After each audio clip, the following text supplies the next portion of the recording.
ओम नमो भगवते वासुदेवाय नमः। आज बृहस्पतिवार के दिन चलिए सुनते हैं बृहस्पतिवार व्रत कथा और आरती। पौराणिक कथा के अनुसार प्राचीन समय की बात है। भारतवर्ष में एक राजा राज्य करता था। वो बड़ा ही प्रतापी और दानी था। वह नित्य प्रति मंदिर में भगवत दर्शन करने के लिए जाता और ब्राह्मणों और गुरु की सेवा किया करता। उसके द्वार से कोई भी याचक निराश होकर नहीं लौटता। वह प्रत्येक गुरुवार को व्रत रखता एवं पूजन करता, गरीबों की सहायता करता। परंतु यह सब बातें उसकी रानी को बिल्कुल अच्छी नहीं लगती थी। वह न तो व्रत करती और न ही किसी को एक भी पैसा दान में देती थी। वह राजा से भी ऐसा करने को मना किया करती थी। एक समय की बात है, राजा शिकार खेलने के लिए वन को चले गए। घर पर रानी और दासी थी। उस समय गुरु बृहस्पति साधु का रूप धारण करके राजा के दरवाजे पर भिक्षा मांगने के लिए आए। साधु ने रानी से भिक्षा मांगी तो वह कहने लगी, हे साधु महाराज, मैं इस दान पुण्य से तंग आ गई हूँ। इस कार्य के लिए तो मेरे पति ही बहुत हैं। अब आप ऐसी कृपा करें कि सारा धन नष्ट हो जाए तथा मैं आराम से रह सकूं। साधु रूपी बृहस्पति देव ने कहा, हे देवी, तुम तो बड़ी ही विचित्र हो। संतान और धन से कोई दुखी नहीं होता, इसको सभी चाहते हैं। पापी भी धन और पुत्र की इच्छा करता है। अगर तुम्हारे पास धन अधिक है तो भूखे मनुष्यों को भोजन करवाओ, प्याव लगवाओ, ब्राह्मणों को दान दो, धर्मशाला बनवाओ, कुआं, तालाब, बावड़ी, बाग, बगीचे आदि का निर्माण कराओ तथा निर्धन कुंवारी कन्याओं का विवाह करवाओ, साथ ही यज्ञ करो। इस प्रकार के कर्मों से आपके कुल का और आपका नाम परलोक में भी सार्थक होगा एवं तुम्हें स्वर्ग की प्राप्ति होगी। परंतु रानी साधु की इन बातों से खुश नहीं हुई। उसने कहा, हे साधु महाराज, मुझे ऐसी धन की आवश्यकता नहीं है जिसे मैं अन्य लोगों को दान में देती फिरूं, जिसको रखने और संभालने में भी मेरा सारा वक्त निकल जाए। साधु ने कहा, हे देवी, यदि तुम्हारी ऐसी ही इच्छा है तो जैसा मैं तुम्हें बताता हूँ वैसा करना। बृहस्पतिवार के दिन आंगन को गोबर से लीपना और अपने केसों को पीली मिट्टी से धोना। केसों को धोते समय स्नान करना। राजा से कहना कि वो हजामत कराए। भोजन में मांस मदिरा खाना। कपड़े धोबी को धोने के लिए देना। इस प्रकार 7 बृहस्पतिवार को करने से तुम्हारा सारा धन नष्ट हो जाएगा। यह कहकर साधु महाराज रूपी बृहस्पति देव अंतर्ध्यान हो गए। रानी ने साधु के कहने के अनुसार 7 बृहस्पतिवार तक वैसा ही करने का विचार किया। साधु के बताए हुए कार्य करते हुए केवल 3 ही बृहस्पतिवार बीते कि उसकी सारी संपत्ति नष्ट हो गई। भोजन के लिए भी 2 समय परिवार तरसने लगा तथा सांसारिक भोगों से दुखी रहने लगा। तब राजा रानी से कहने लगा कि हे रानी, तुम यहाँ पर रहो, मैं दूसरे देश जा रहा हूँ। क्योंकि यहाँ पर मुझे सभी मनुष्य जानते हैं, इसलिए मैं यहाँ कोई कार्य नहीं कर सकता। मैं अब परदेश जा रहा हूँ, वहाँ कोई काम धंधा करूँगा, शायद हमारे भाग्य बदल जाए। ऐसा कहकर राजा परदेश को चला गया। वो वहाँ जंगल से लकड़ियाँ काट कर लाता और शहर में बेचता। इस तरह जीवन व्यतीत करने लगा। इधर राजा के बिना रानी और दासी दुखी रहने लगी। किसी दिन भोजन मिलता और किसी दिन जल पीकर ही रहना पड़ता। एक दिन रानी और दासी को भोजन किए बिना 7 दिन व्यतीत हो गए। तो रानी ने अपनी दासी से कहा, हे दासी, यहाँ पास के नगर में मेरी बहन रहती है। वह बड़ी ही धनवान है। तुम उसके पास जाओ और वहाँ से 5 सेर बेजल मांग के लाओ, जिससे कुछ समय के लिए गुजारा हो जाएगा। दासी रानी की बहन के पास गई। रानी की बहन उस समय पूजा कर रही थी। बृहस्पतिवार का दिन था। दासी ने रानी की बहन से कहा, हे रानी, मुझे आपकी बहन ने भेजा है, मुझे 5 सेर बेजल दे दो। दासी ने यह बात अनेक बार कही, परंतु रानी की बहन ने कोई उत्तर नहीं दिया, क्योंकि वह उस समय बृहस्पतिवार का कथा सुन रही थी। जब दासी को रानी की बहन की कोई उत्तर नहीं मिला तो वह बहुत ही दुखी हुई। उसे क्रोध भी आया। वह लौटकर रानी से बोली, हे रानी, आपकी बहन बहुत ही घमंडी है। वह छोटे लोगों से बात नहीं करती। मैंने उससे कहा, उसने कोई उत्तर नहीं दिया। मैं वापस चली आई। रानी बोली, हे दासी, उसमें उसकी कोई गलती नहीं है। जब बुरे दिन आते हैं तब कोई सहारा नहीं देता। अच्छे बुरे का पता विपत्ति में ही लगता है। जो ईश्वर की इच्छा होगी वही होगा। यह सब हमारे भाग्य का दोष है। उधर रानी की बहन ने सोचा कि मेरी बहन की दासी आई हुई थी, परंतु मैं उससे नहीं बोली, इससे वह बहुत दुखी हुई होगी। अतः कथा सुन बृहस्पति भगवान का पूजन समाप्त करके अपनी बहन के घर गई और कहने लगी, हे बहन, मैं बृहस्पतिवार का व्रत कर रही थी। तुम्हारी दासी हमारे घर आई थी, परंतु जब तक हम कथा सुनते हैं तब तक हम लोग न उठते हैं और न किसी से बातें करते हैं, इसलिए मैं नहीं बोली। कहो दासी क्यों गई थी? रानी बोली, बहन, हमारे घर अनाज नहीं था। वैसे तुमसे कोई बात छिपी नहीं है, इस कारण मैंने दासी को तुम्हारे पास 5 सर बेजल के लिए भेजा था। रानी की बहन बोली, बहन देखो, बृहस्पति भगवान सबकी मनोकामनाएं पूर्ण करते हैं। देखो, शायद तुम्हारे घर में कहीं अनाज रखा हो। यह सुनकर दासी घर के अंदर गई। वहाँ से उसे एक घड़ा बेजल का भरा हुआ मिल गया। उसे बड़ी हैरानी हुई क्योंकि उसके एक एक बर्तन देख लिया था। उसने बाहर आकर रानी को बताया। दासी अपने रानी से कहने लगी, हे रानी, देखो, वैसे हमको जब अन्न नहीं मिलता तो हम रोज ही व्रत करते। अगर इनसे इस व्रत की विधि और कथा पूछ ली जाए तो हम भी इस व्रत को किया करेंगे। दासी के कहने पर रानी ने अपनी बहन से बृहस्पतिवार के व्रत के बारे में पूछा। उसकी बहन ने बताया, हे रानी बहन, बृहस्पतिवार को सूर्योदय से पूर्व उठकर स्नान आदि से निवृत्त होकर बृहस्पतिवार का व्रत करना चाहिए, लेकिन उस दिन सिर नहीं धोना चाहिए। बृहस्पतिवार के व्रत में चने की दाल और मुनक्के से विष्णु भगवान और केले के वृक्ष की जड़ की पूजन करनी चाहिए तथा दीपक जलाएं। उस दिन एक ही समय भोजन करें। भोजन पीले खाद्य पदार्थ का करें तथा कथा सुनें।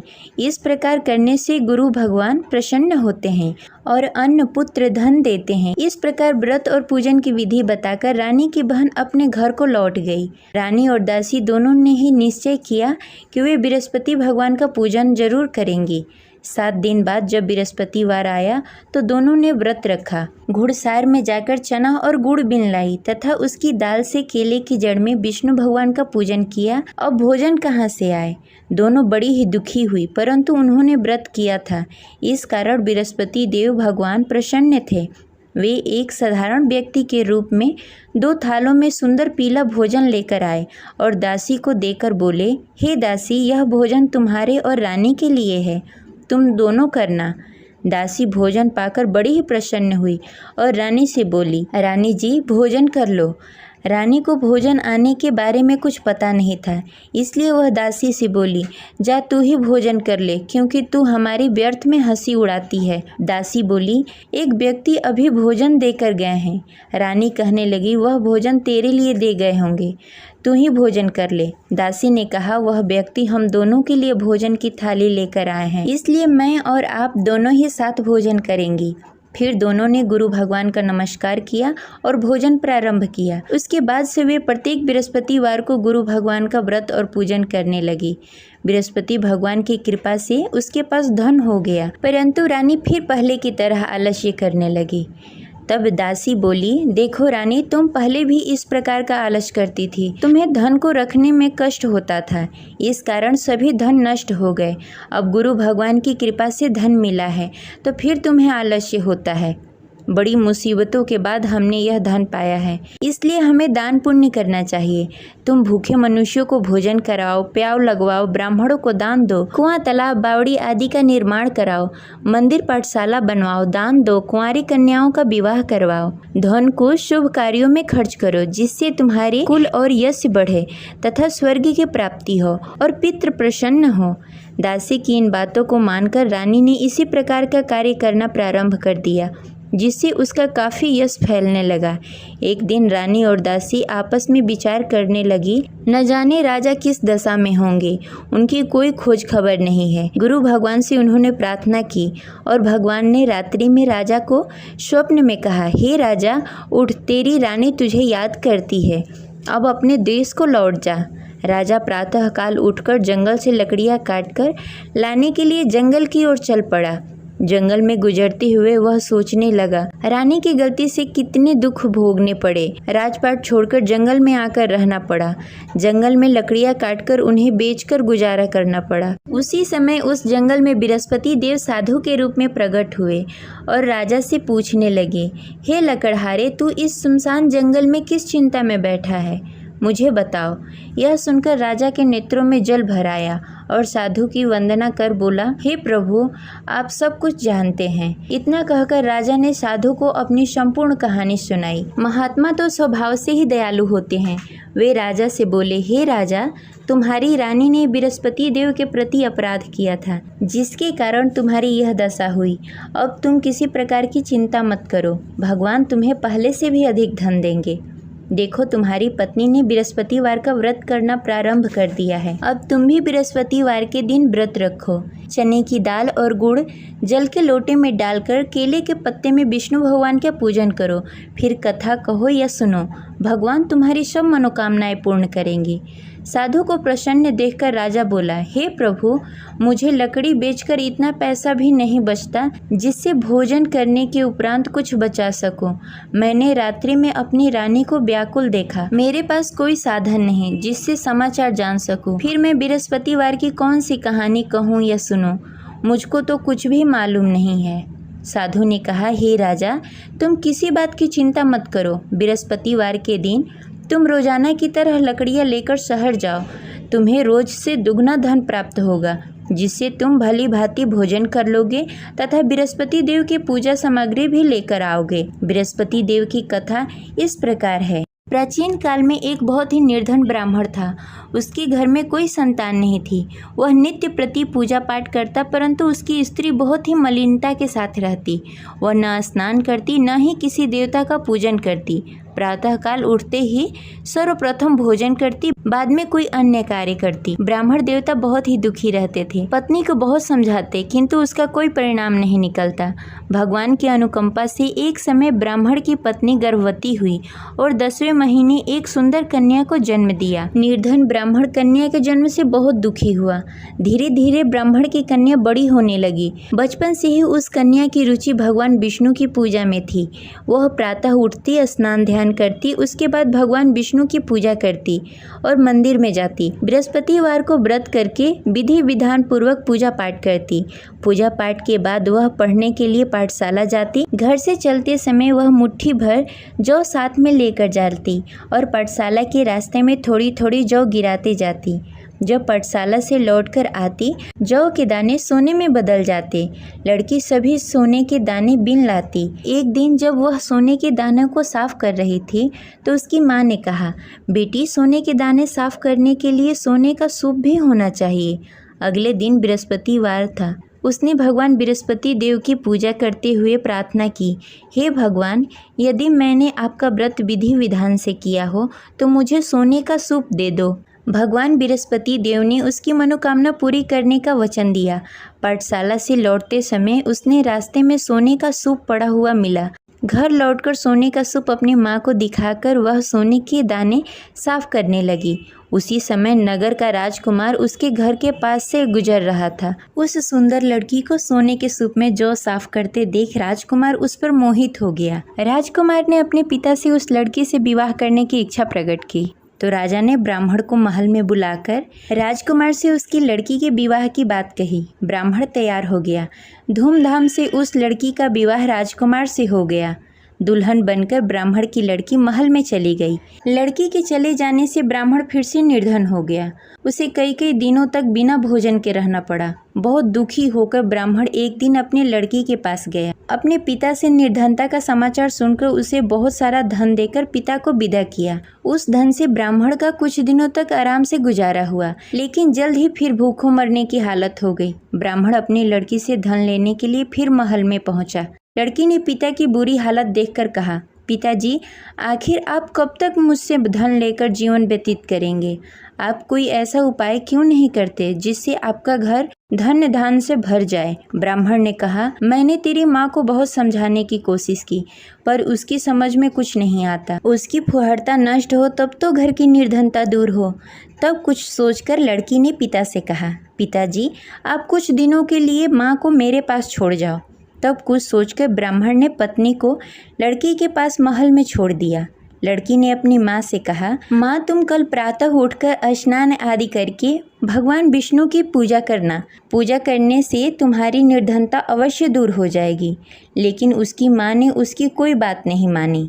तब क्रोधित होकर लड़की ने अपनी माँ को एक कक्ष में बंद कर दिया। सूर्योदय के समय माँ को उठाकर जबरदस्ती उसे स्नान आदि करवाया, फिर मंदिर में ले जाकर भगवान बृहस्पति देव की पूजा करवाई। कुछ दिनों तक ऐसा करने से माँ की बुद्धि में कुछ परिवर्तन हुआ और वह स्वयं बृहस्पतिवार का व्रत रखने लगी। उसके व्रत करने से ब्राह्मण के घर की निर्धनता दूर हो गई और भगवान विष्णु की अनुकंपा हुई और दोनों पति पत्नी धन संपत्ति पाकर आनंद पूर्वक जीवन व्यतीत करते हुए विष्णु धाम को चले गए। लकड़हारा बने राजा ने उस साधु से भगवान विष्णु देव की यह कथा सुनकर बृहस्पतिवार का व्रत करना शुरू कर दिया और भगवान विष्णु की पूजा करने लगा। उस दिन से उसकी सभी क्लेश दूर हो गए। लेकिन अगले बृहस्पतिवार को कामकाज में अधिक व्यस्त होने के कारण उसने भगवान बृहस्पति देव का व्रत नहीं किया। भगवान बृहस्पति देव लकड़हारे से क्रोधित हो गए और उसे भूल की सजा दी। उस दिन नगर के राजा ने नगर में घोषणा करके सबको सूचित किया कि प्रत्येक नागरिक मेरे महल में भोजन करने आए। जो नहीं आएगा उसे अपराधी मानकर भारी दंड दिया जाएगा। लकड़हारा बने राजा ने उस नगर के राजा की घोषणा तो सुनी, लेकिन जंगल से लकड़ी काटकर लाने और उसे बेचने में देरी हो जाने के कारण वह समय पर महल में भोजन करने नहीं पहुंच सका। अतः राजा के सैनिक लकड़हारे को पकड़कर महल में ले गए। राजा ने उसे महल के एक कक्ष में बैठाकर भोजन कराया। उस कक्ष में एक खुट्टी पर रानी का सोने का हार लटका हुआ था। लकड़हारा अकेला उस कक्ष में भोजन कर रहा था। तभी उसने एक आश्चर्यजनक घटना देखी। देखते ही देखते वह खूंटी हार को निगल गई। थोड़ी देर बाद जब राजा ने हार को गायब देखा तो लकड़हारे को कारावास में डाल दिया। लकड़हारा मन ही मन अपने भाग्य को कोसने लगा। तभी उसे जंगल में मिले साधु का स्मरण हुआ।